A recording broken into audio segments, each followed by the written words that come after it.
Estos son los titulares. 1.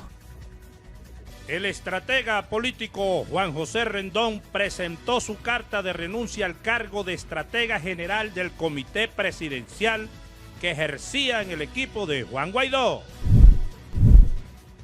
2. La Reserva Federal de Estados Unidos alertó que los daños del COVID-19 a la economía pueden ser duraderos y sugirió más estímulos. 3. Brasil superó a Alemania en casos de COVID-19 y ya es el 7º país más afectado por la epidemia.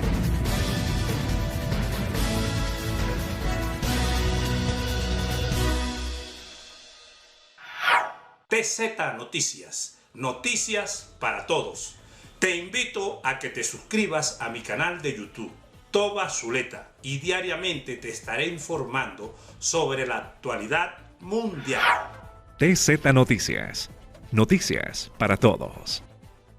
El estratega político Juan José Rendón presentó su carta de renuncia al cargo de estratega general del comité presidencial que ejercía en el equipo de Juan Guaidó, presidente de la Asamblea Nacional de Venezuela y reconocido como presidente interino por más de 50 países. Según informó este lunes el equipo de prensa de Guaidó, este aceptó su renuncia y agradeció su dedicación y compromiso con Venezuela.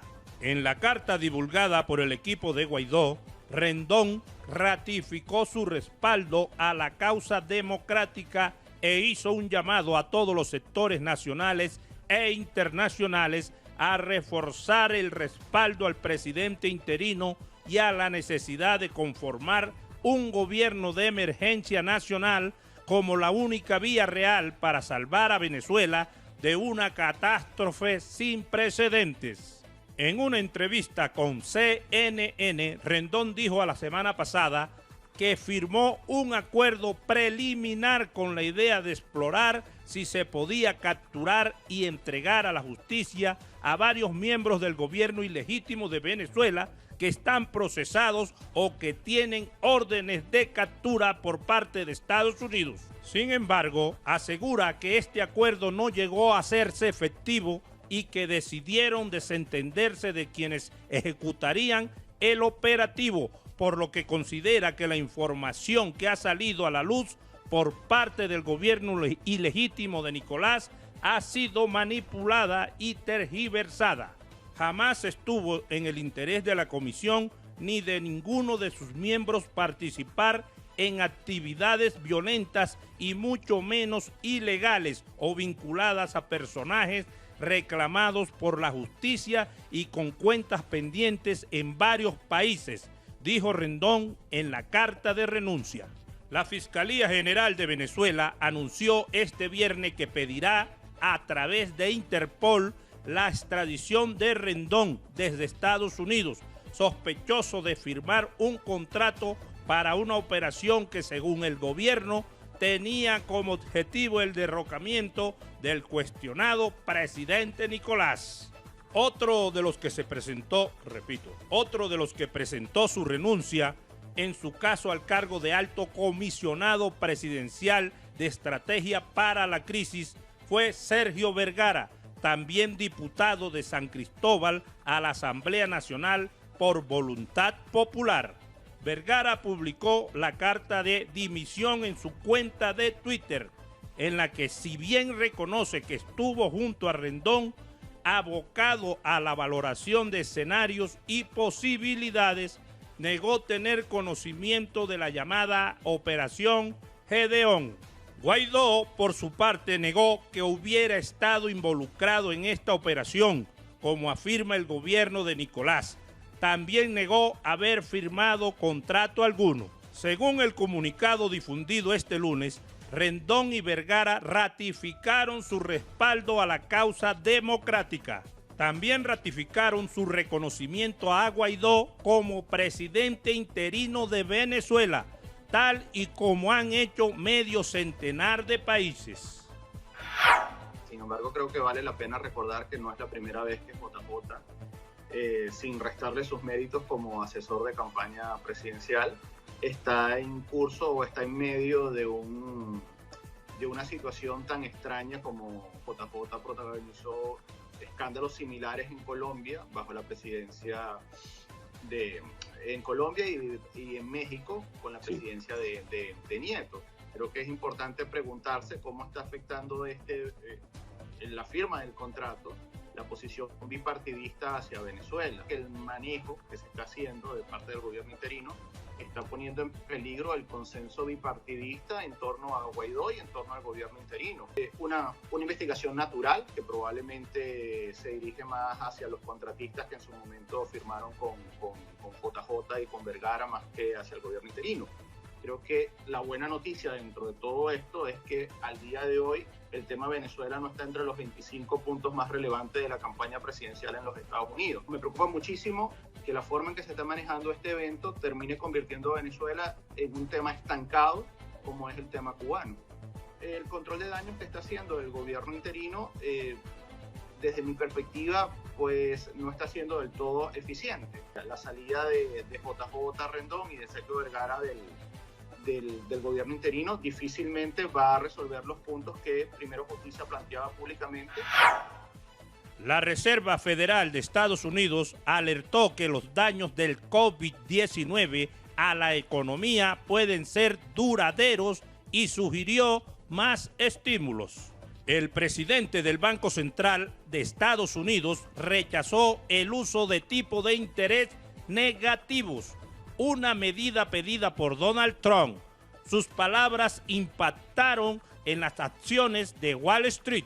Un apoyo fiscal adicional puede ser costoso, pero vale la pena si ayuda a evitar un daño económico a largo plazo y nos deja con una recuperación más robusta, afirmó Jerome Powell, jefe del Banco Emisor de Estados Unidos, en un discurso ante el Instituto Peterson de Economía Internacional.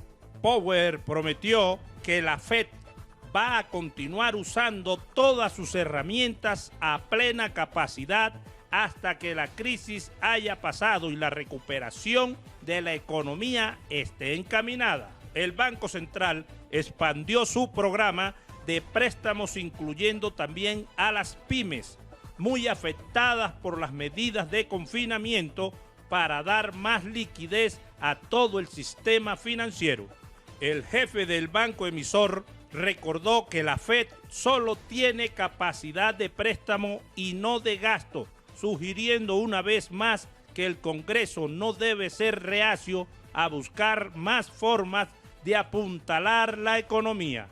Powell señaló el golpe a los hogares por el desempleo elevado y la pérdida permanente de pequeñas empresas como uno de los imperativos que podrían requerir que el Congreso gaste más de los 3 billones ya aprobados en respuesta al golpe del COVID-19.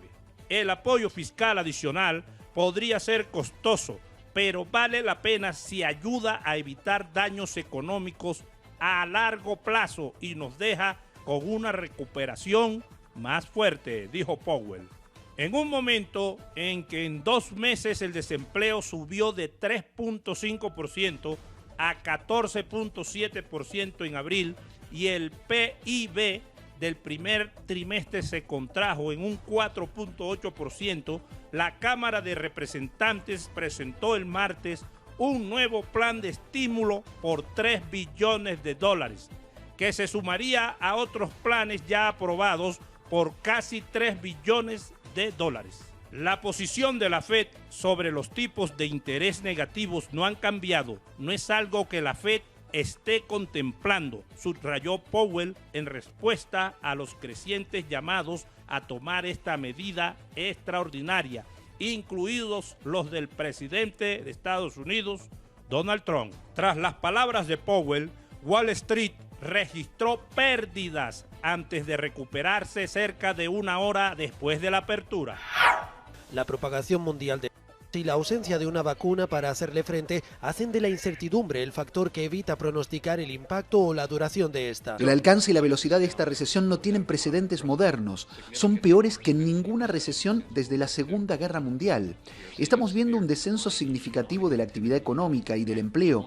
El presidente del Banco Central estadounidense se sumó así a las mismas advertencias lanzadas por otras instituciones como el Fondo Monetario Internacional y el Banco Mundial. Sin embargo, la firma Goldman Sachs pronosticó hoy que alcanzará el 25%, una cifra que no se da desde el crack del 29.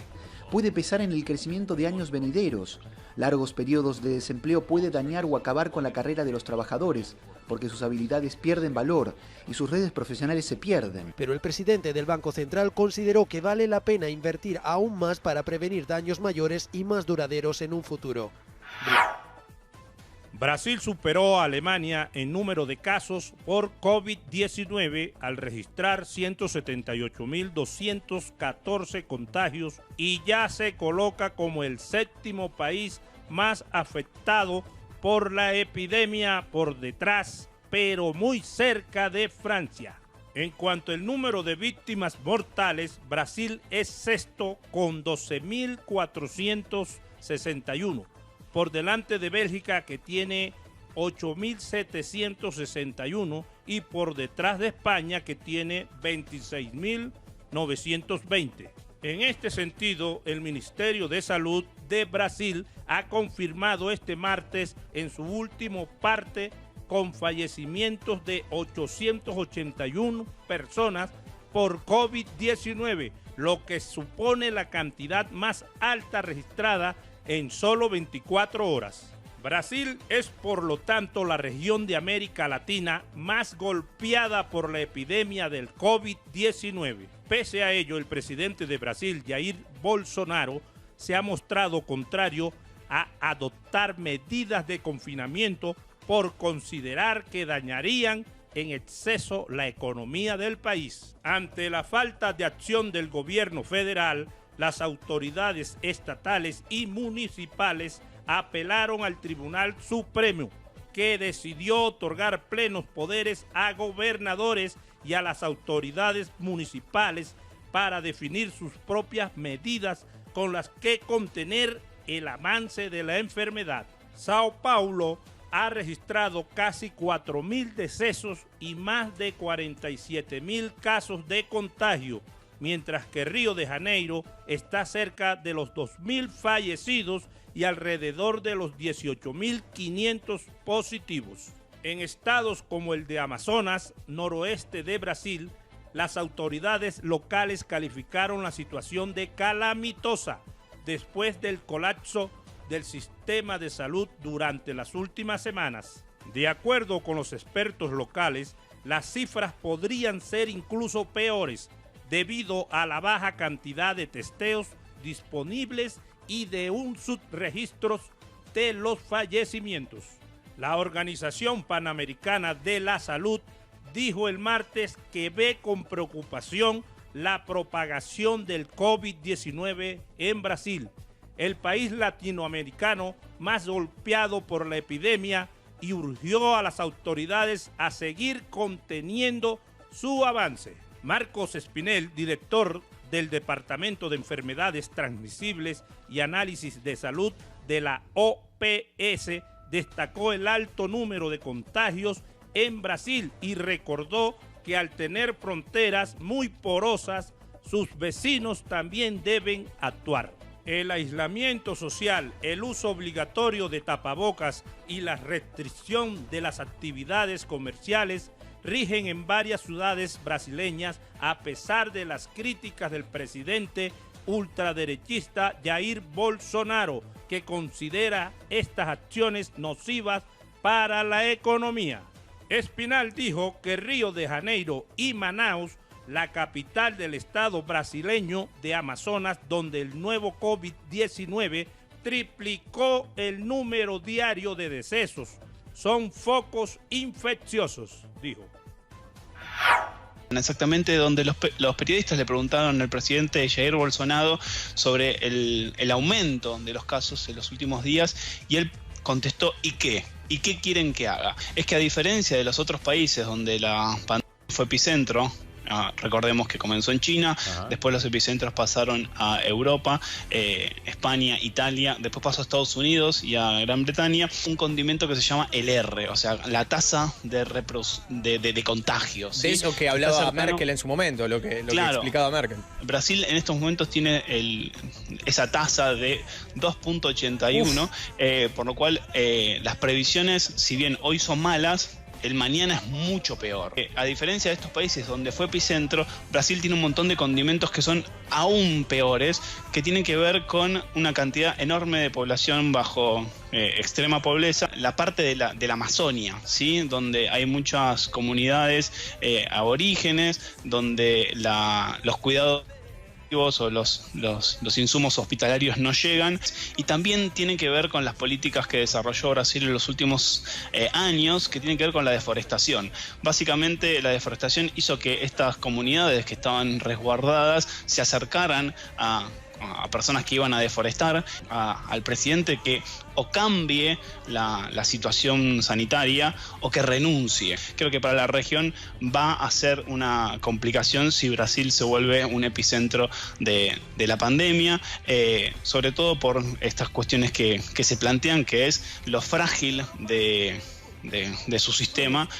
Recuerden, soy Toba Zuleta y suscríbanse a mi canal de YouTube, Toba Zuleta, TZ Noticias.